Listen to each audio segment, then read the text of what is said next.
If you're new to fasting, or maybe you've tried it before but you're struggling to see results, honestly, I'm not surprised. There is so much mixed information trying to sell you something. Fasting Tube is independent and focusing on real information.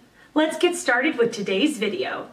The question, when does fat burning start when water fasting? There are many processes happening in the body at any one time. It really isn't a hard switch but more of a process. As others have pointed, one will go into ketosis typically around the third day of fasting. At that point, many longer-term fasters report not having any hunger. Presumably all the needs are being met by internal reserves, mostly fat. That isn't a hard rule either. It depends on many factors such as diet and how often you have fasted. It also doesn't mean you aren't burning fat before that point.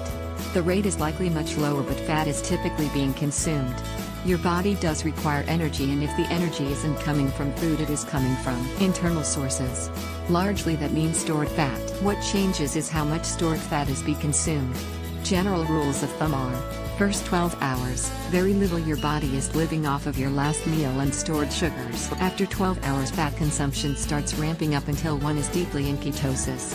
Typically this process lasts for about 3 days. Finally, one is burning fat at the highest rates possible. Many people manage to lose body fat on just 16-hour fasts. I've been losing body fat using 36-hour fasts, although I do sometimes fast longer.